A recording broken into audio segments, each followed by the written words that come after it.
ഹേ folks, welcome back. Glowworm കാണണം എന്നൊരാഗ്രഹത്തോടെ ഞാനും എൻ്റെ കെട്ടിയനും ഇതാത്ത് ചേർന്നിരിക്കുന്നു വൈപ്പോ കേവ്സിലോട്ട്.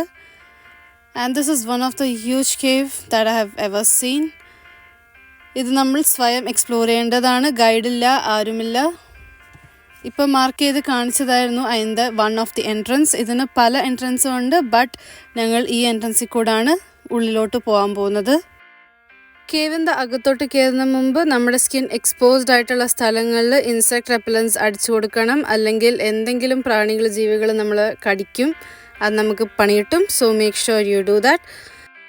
ഈ സ്ഥലം അത്യാവശ്യം സ്ലിപ്പറി ആയിട്ടുള്ള സ്ഥലമാണ്, കാരണം അകത്ത് വെള്ളവും മണ്ണൊക്കെ കൂടിച്ചേർന്ന് നല്ല ചളിയാണ്. സോ നന്നായിട്ട് സ്ലിപ്പറി ആവും. ഗംബൂട്ട്സ് ഉണ്ടെങ്കിൽ അത് നമുക്ക് യൂസ് ചെയ്യാം, അല്ലെങ്കിൽ നമുക്ക് ബെയർ ഫൂട്ട് നടക്കാം. വേറൊരു ഇമ്പോർട്ടൻറ്റ് കാര്യം, നമ്മുടെ കയ്യിൽ ഒരു ടോർച്ച് ലൈറ്റ് ഉണ്ടായിരിക്കണം. നമ്മുടെ മൊബൈലിലെ ഫ്ലാഷ് ആയാലും കുഴപ്പമില്ല, കാരണം കേവിൻ്റെ ഉള്ളിൽ ഭയങ്കര ഇരുട്ടാണ്. കൂരാക്കൂരി ഇരുട്ട് എന്നൊക്കെ പറയത്തില്ല, അമ്മാതിരി ഇരുട്ടാണ്. So make sure you have a torch light, അല്ലെങ്കിൽ നമുക്കൊന്നും കാണാൻ പറ്റത്തില്ല. ആസ് എ സെഡ് ബിഫോർ, ഇവിടെ ഗൈഡില്ല, മനുഷ്യന്മാരും കുറവായിരിക്കും. നമ്മളെപ്പോലെ അഡ്വഞ്ചർ ഇഷ്ടപ്പെടുന്ന ആൾക്കാർ മാത്രമേ ഇവിടെ കാണത്തുള്ളൂ. എണ്ണിപ്പറിക്കാൻ 2-3 പേര്. സോ നിങ്ങളുടെ ഓൺ റിസ്കിൽ നിങ്ങൾ വരിക. മാക്സിമം പിള്ളേരെ കൊണ്ടുവരാണ്ടിരിക്കുക, കാരണം പിള്ളേർക്ക് പേടിക്കാനുള്ള എല്ലാ ചാൻസും ഇവിടെ ഉണ്ട്. ഇതാ നമ്മൾ കേവിൻ്റെ എൻട്രൻസിലോട്ട് വന്നിട്ടുണ്ട്. എൻട്രൻസിൽ കയറുമ്പോൾ തന്നെ നമുക്ക് അകത്തോട്ട് നോക്കുമ്പോൾ അറിയാം, ഇറ്റ് ഈസ് കംപ്ലീറ്റ് ഡാർക്ക്നെസ്. അവിടെ ഇവിടെ സ്റ്റാർ പോലെ കാണുന്നതാണ് ഗ്ലോവംസ്. എൻട്രൻസിൽ 2-3 നമുക്ക് കാണാൻ പറ്റത്തുള്ളൂ, ബട്ട് നമ്മൾ അകത്തോട്ട് പോകുന്തോറും ഇഷ്ടം പോലെ കാണാൻ പറ്റും.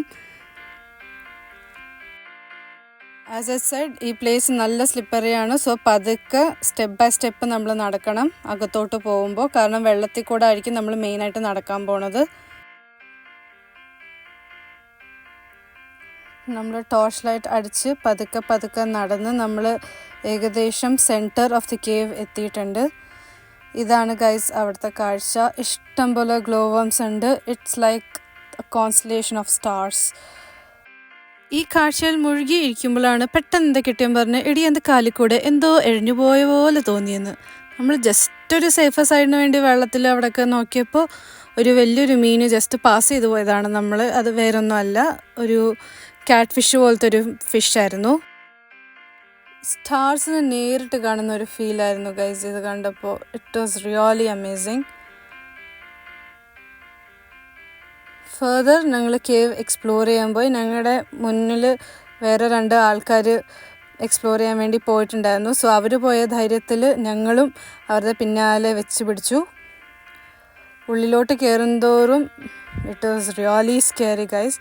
അറ്റ് എ പോയിൻറ്റ് നമ്മൾ റോക്സിൻ്റെ ഇടയിൽ ചെറിയ ഗ്യാപ്പിൽ കൂടെ ഇങ്ങനെ കുനിഞ്ഞു പോകേണ്ടി വന്നു, കാരണം ഈ റോക്സിൻ്റെ മേളിൽ ഈ ഗ്ലോവംസ് ഒട്ടിപ്പിടിച്ച് ഇരിപ്പുണ്ടായിരിക്കും. അഥവാ അത് നമ്മുടെ സ്കിന്നിലോ മുടിയിലോ അങ്ങനെ വന്ന് തട്ടി നമുക്ക് എന്തെങ്കിലും പ്രശ്നം ആവണ്ടെന്ന് വിചാരിച്ചിട്ടാണ് നമ്മൾ മാക്സിമം കുനിഞ്ഞു പോകുന്നത്. ആ കാണുന്നതാണ് ഞാൻ പറഞ്ഞ മറ്റേ അഡ്വഞ്ചർ ടീംസ്.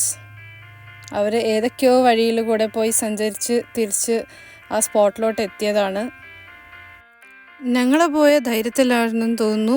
ഞങ്ങളുടെ പിന്നാലെ വേറെ കുറച്ച് പേരും കൂടെ അകത്തോട്ട് കയറി. And they were also exploring the cave.